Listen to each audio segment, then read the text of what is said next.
சரி, வாங்க நேரடியாகவே விஷயத்துக்குள்ள போயிடலாம். கடந்த 100 வருஷமா கார் உற்பத்தி துறைனாலே ஜெர்மனி, ஜப்பான், அமெரிக்கா இவங்க 3 பேரோட ஆதிக்கம்தான் இல்லையா? ஆனா இந்த அசைக்க முடியாத சாம்ராஜ்யத்தை ஒரே ஒரு நிறுவனம், அதுவும் ரொம்ப குறுகிய காலத்துல எப்படி தலைகீழா புரட்டி போட்டுச்சுன்னு தான் இன்னைக்கு இந்த ஆய்வுல நம்ம பார்க்க போறோம். அந்த நிறுவனத்தோட பேரு BYD. இது நிஜமாவே அவங்களோட சொந்த உழைப்புல நடந்த ஒரு வாகனத்துறை அதிசயமா, இல்ல பின்னாடியில அரசாங்கம் இருந்து இயக்கும் ஒரு மாயையா? வாங்க உள்ள போய் பார்க்கலாம். 2003ஆம் வருஷம் வரைக்கும் பாத்தீங்கன்னா BYD நிறுவனம் வெறும் சாதாரண பேட்டரிகளை மட்டும்தான் தயாரிச்சிட்டு இருந்தாங்க. ஆரம்ப காலகட்டத்துல அவங்கள பத்தி கேட்டப்போ அமெரிக்க நேரலை தொலைக்காட்சியில எலான் மஸ்க் சிரிப்பையே அடக்க முடியாம கிண்டலா சிரிச்சாரு. ஆனா அன்னைக்கு அவர் அப்படி சிரிச்ச அதே BYD தான் இன்னைக்கு உலகத்திலேயே வேற எந்த நிறுவனத்தையும் விட அதிகமான எலக்ட்ரிக் கார்களை வித்துக்கிட்டு இருக்கு. கொஞ்சம் ஆச்சரியமா இருக்குல்ல? இந்த வளர்ச்சி பாரம்பரியமான பெரிய கார் நிறுவனங்களுக்கு எவ்வளவு பெரிய அடியை கொடுத்திருக்குன்னு இந்த எண்களை பார்த்தாலே உங்களுக்கு புரியும். ஜீப், பியூஜோ மாதிரி பல முன்னணி பிராண்டில் வச்சிருக்கிற ஸ்டெலாண்டஸ் நிறுவனம் அவங்க வரலாற்றிலேயே இல்லாத அளவுக்கு $26 பில்லியன் நஷ்டத்தை சந்திச்சிருக்காங்க. இது மட்டுமா, மெர்சிடிஸ் நிறுவனத்தோட லாபம் 28% சரிஞ்சிருக்கு. போர்ஷே லாபம் ஒரே வருஷத்துல 92% அதுல பாதாளத்துக்கு போயிருக்கு. பிரச்சனை இதோட நிக்கல. மாபெரும் கார் தயாரிப்பாளரான வோக்ஸ்வேகன் நிறுவனம் அதிரடியா 50,000 வேலைவாய்ப்புகளை குறைக்க போறதா அறிவிச்சாங்க. இது எதை காட்டுது? இந்த ஒற்றை சீன நிறுவனம் பல தசாப்தங்களா கோலோச்சிட்டு இருந்த மேற்கத்திய கார் தயாரிப்பாளர்கள் மேல எவ்வளோ வேகமான அழிவுகரமான தாக்கத்தை ஏற்படுத்திட்டு வருதுங்கிறத தான் இதை மிக தெளிவா காட்டுது. ஒரு பக்கம் ஆடி மாதிரி அசைக்க முடியாத யூரோப்பியன் பிராண்டுகளோட லாபம் எல்லாம் சுருங்கிட்டே வருது. ஆனா மறுபக்கம் BYDயோட சந்தை ஆக்கிரமிப்பு அசுர வேகத்துல போயிட்டு இருக்கு. இத கொஞ்சம் கவனிங்க.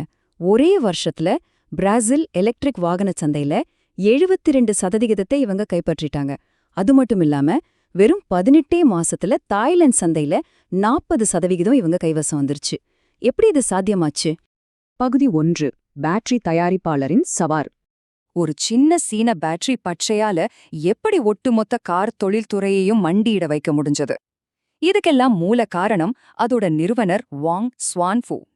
1995ல வெறும் 29 வயசான ஒரு இன்ஜினியர் $40,000 கடனா வாங்கி ஒரு சின்ன பேட்டரி பட்றைய தொடங்குறாரு.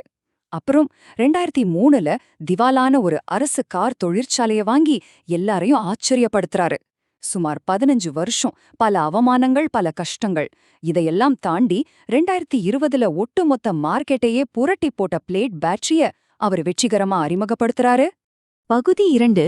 அதிகாரப்பூர்வ வெற்றி கதை. இந்த பிசினஸ் மேகசின்ஸ், ஹார்வர்ட் கேஸ் ஸ்டடீஸ்ல எல்லாம் கொண்டாடுறாங்களே, அந்த அதிகாரப்பூர்வ வெற்றி கதைக்கு வாங்க எடுத்த 3 முக்கியமான வியூகங்கள் தான் காரணம். முதல் விஷயம், சப்ளை செயின்ல எந்த பிரச்சனையும் வரக்கூடாதுன்னு காருக்கு தேவையான பேட்டரியிலிருந்து சின்ன சிப் வரைக்கும் எல்லாத்தையும் தங்க சொந்த கம்பெனிலே தயாரிச்சாங்க. 2வது, 500 மில்லியன் சீன மக்களோட தேவையை புரிஞ்சுக்கிட்டு நடைமுறைக்கு ஏத்த பிளக்-இன் ஹைபிரிட் கார்களை உருவாக்குனாங்க. 3வது ரொம்ப முக்கியம், விலை குறைவான அதே சமயம் ரொம்ப பாதுகாப்பான லித்தியம் அயன் பாஸ்பேட் பிளேட் பேட்டரியை வடிவமைச்சாங்க. இது எந்த அளவுக்கு போச்சுன்னு பாத்தீங்கன்னா, ஒரு காலத்துல இலான் மஸ்க் யார பார்த்து கிண்டலா சிரிச்சாரோ அதே நிறுவனம் அப்புறம் டெஸ்லாவுக்கே பேட்டரி சப்ளை செய்யற அளவுக்கு பிரம்மாண்டமா வளர்ந்து நின்னாங்க. போட்டியாளர்களால காப்பி அடிக்கவே முடியாத ஒரு பிரத்யேகமான கட்டமைப்பை BYD உருவாக்கிட்டாங்க அப்படிங்கிற ஒரு பிம்பம் உலகெங்கிலும் ரொம்பவே ஸ்ட்ராங்கா பதிவாகிடுச்சு. ஆனா இங்கதான் நாம ஒரு முக்கியமான கேள்வியை கேட்கணும். BYD நிஜமாவே மத்த கம்பெனிகளை விட ரொம்ப புத்திசாலியாவும் வேகமாவும் செயல்பட்டது மட்டும்தானா காரணம்? இல்ல பத்திரிகைகள் சொல்ற இந்த மேதைமை கதைக்கு பின்னாடி வேறேதாவது ஒளிஞ்சிருக்கா? இதுதான் நம்ம பார்க்க போற அடுத்த மிகப்பெரிய திருப்பம். பகுதி 3. அரசாங்க ஆதரவு என்ற உண்மை. உண்மையான நிலவரம் என்னன்னா, BYD மத்த கம்பெனிகள் விளையாடுற அதே விதிகளை பின்பற்றி விளையாடல. சொல்லப்போனா சீன அதிபர் ஜி ஜின்பிங்கோட மேட் இன் சைனா 2025 திட்டத்தோட ஒரு மிக முக்கிய கருவி தான் இந்த BYD. டேட்டாவை எடுத்து பார்த்தோம்னா 2015 இருந்து 2020க்கு இடைப்பட்ட காலத்துல மட்டும் சீன அரசாங்கம் BYDக்கு $4.3 பில்லியன் நேரடி மானியமா அள்ளி கொடுத்திருக்காங்க. இன்னும் சொல்லணும்னா 2016ல அந்த நிறுவனத்தோட ஒட்டுமொத்த நிகர லாபத்தை விட அரசாங்கம் கொடுத்த மானிய தொகை தான் ரொம்ப அதிகம். நம்ப முடியலல்ல? அரசாங்கத்தோட இந்த உதவி வெறும் பணமா மட்டும் வரல, ஃபேக்டரி கட்ட இலவசமா நிலம், வட்டியே இல்லாத பெரிய கடன்கள், கேரண்டியா கிடைக்கிற அரசாங்க வாகன ஒப்பந்தங்கள். இது பத்தாதுன்னு கார்களை வாங்குற மக்களுக்கும் நேரடி மானியங்கள். பிவைடியோட உச்சக்கட்ட வளர்ச்சியில அவங்க வித்த ஒவ்வொரு காருக்கும் சுமார் 2000 இருந்து $4000 வரைக்கும் மக்கள் வரி பணம் மானியமா போயிருக்குன்னு ஆய்வாளர்கள் சொல்றாங்க. இப்போ இதுல இருக்கிற மிக முக்கியமான பாயிண்ட் என்னன்னா, பாரம்பரியமான கார் கம்பெனிகள் தங்களோட லாபத்தை கணக்கிடுற முறைக்கும் பிவைடி கணக்கிடுற முறைக்கும் இருக்கிற மலையளவு வித்தியாசம்தான். பல வருஷங்களா ஒரு காரை தயாரிக்கிற செலவை விட குறைஞ்ச விலைக்கு வித்துக்கிட்டு இருந்தாங்க. ஆனாலும் அவங்க பேலன்ஸ் ஷீட்ல லாபம் தான் காட்டுச்சு. எப்படின்னு கேக்குறீங்களா? அந்த நஷ்டத்தை அரசாங்கம் ஈடுகட்டிடுச்சு. இதை எப்படிங்க சாதாரண மார்க்கெட் போட்டின்னு சொல்ல முடியும்? பகுதி 4. வெற்றியில் உள்ள விரிசல்கள். இப்போ அரசாங்கம் கொடுத்த மானியங்கள்லாம் அதோட வேலையை முடிச்சிடுச்சு. இந்த நேரத்துல இந்த பிரம்மாண்டமான வெற்றி கோட்டையில சில பெரிய விரிசல்கள் விழ ஆரம்பிச்சிருக்கு. 2025ல GMT ரீசர்ச் வெளியிட்ட ஒரு அதிர்ச்சியான அறிக்கையை கவனிங்க.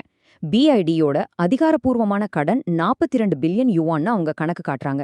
ஆனா அவங்களுக்கு உதிரி பாகங்கள் சப்ளை செய்யறவங்களுக்கு கிட்டத்தட்ட 275 நாட்கள் வரைக்கும் பணம் கொடுக்காம இழுத்தடிச்சு சுமார் 323 பில்லியன் யுவான் அளவிலான ஒரு மிகப்பெரிய மறைமுக கடனை அவங்க வச்சிருக்காங்கன்னு அந்த அறிக்கை அம்பலப்படுத்துது. இது மட்டும் இல்லங்க, விற்பனை எண்களை செயற்கையா உயர்த்து காட்டுறதுக்கு அவங்க பயன்படுத்துற இன்னொரு தந்திரம் தான் இந்த 0 மைலேஜ் செகண்ட் ஹேண்ட் கார்கள். அப்படின்னா என்ன? மாதாந்திர டார்கெட்டை ரீச் பண்றதுக்காக விற்காத புது கார்கள் எல்லாம் சில போலி கம்பெனிகள், அதாவது ஷெல் கம்பெனிகள் பேர்ல பதிவு செஞ்சுடுவாங்க. அப்புறம் அதே கார்களை பயன்படுத்தப்பட்ட புதிய கார்கள் அப்படின்னு சொல்லி வைப்பாங்க. இதோட விளைவு, விற்காத ஆயிரக்கணக்கான புது கார்கள் இன்னைக்கு சீனாவுல பல இடங்கள்ல துருப்பிடிச்சு கிடக்கிறத நாமே பாக்குறோம். இன்னொரு பக்கம் தரக்கட்டுப்பாடுகள், எத்திக்ஸ் சார்ந்த பிரச்சனைகளும் நாளுக்கு நாள் குவிய தொடங்கியிருக்கு. ஸ்டியரிங் கோளாறு, கார்கள்ல திடீர்னு தீப்பிடிக்கிற பிரச்சனை. இதனால 2024 மற்றும் 2025ல நிறைய வாகனங்களை பிவைடி திரும்ப பெற்றாங்க. இது ஒரு பக்கம்னா, பிரேசில்ல அவங்களோட ஃபேக்டரி கட்டுமான பணியில தொழிலாளர்களை அடிமைகளுக்கு இணையான நிலைமையில வச்சு வேலை வாங்கினதா பிரேசில் தொழிலாளர் அமைச்சரத்தோட வழக்கையும் அவங்க சந்திக்க வேண்டியிருக்கு. இந்த மாதிரி அடுத்தடுத்த அடிகளால அவங்களோட நிதி நிலைமையும் இப்போ லேசா ஆட்டம் காண தொடங்கியிருக்கு. 2026ஓட முதல் சில மாசங்கள்ல அவங்களோட உலகளாவிய விற்பனை 41% தடால்னு செறிஞ்சிருக்கு. 2025ல நிகர லாபமும் 19% குறைஞ்சிருக்கு. அது மட்டும் இல்லாம சீனாக்கு உள்ளேயே இருக்கிற ஜீலி மாதிரியான மத்த போட்டியாளர்களும் இப்போ பிவைடியோட மார்க்கெட்டை கொஞ்சம் கொஞ்சமா பிடிக்க ஆரம்பிச்சிட்டாங்க. இந்த புள்ளி விவரங்கள் நமக்கு ரொம்ப தெளிவா உணர்த்துற விஷயம் ஒண்ணுதான். இப்போலாம் ஃபினான்ஷியல் அனலிஸ்ட்ஸ் பிவைடியை பத்தி பேசும்போது எவர்கிராண்டே அப்படிங்கிற வார்த்தையை பயன்படுத்த ஆரம்பிச்சிட்டாங்க. எவர்கிராண்டேனா என்னன்னு உங்களுக்கு தெரியும்? சீனாவோட மிகப்பெரிய ரியல் எஸ்டேட் வீழ்ச்சி.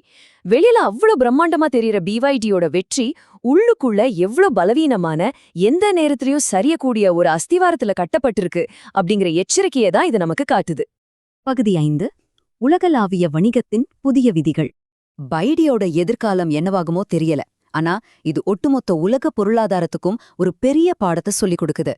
பிசினஸ் போட்டிக்கான விதிகள் இப்போ நிரந்தரமாவே மாறிடுச்சுங்க.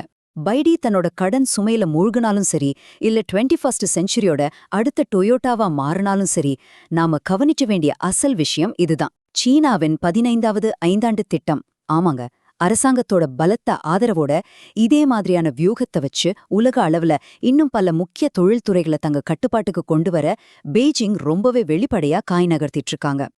இப்ப கடைசியா உங்ககிட்ட ஒரு முக்கியமான கேள்வி. அவங்களோட ஹிட் லிஸ்ட்ல இருக்கிற அடுத்த தொழில்துறை எதுவா இருக்குன்னு நீங்க நினைக்கிறீங்க? ஒருவேளை நீங்க வேலை செய்யற இல்ல நீங்க சார்ந்திருக்கிற துறை இந்த புதிய யதார்த்தத்தை எதிர்கொள்ள தயாரா இருக்கா? இத பத்தி நீங்க என்ன நினைக்கிறீங்கன்னு கண்டிப்பா கமெண்ட்ல சொல்லுங்க. நாமும் தெரிஞ்சுக்கலாம். இந்த மாதிரி நிறைய டேட்டா அடிப்படையிலான சுவாரஸ்யமான ஆய்வுகளை தொடர்ந்து பார்க்க மறக்காம சப்ஸ்கிரைப் பண்ணுங்க. அடுத்த பதிவுல சந்திக்கலாம்.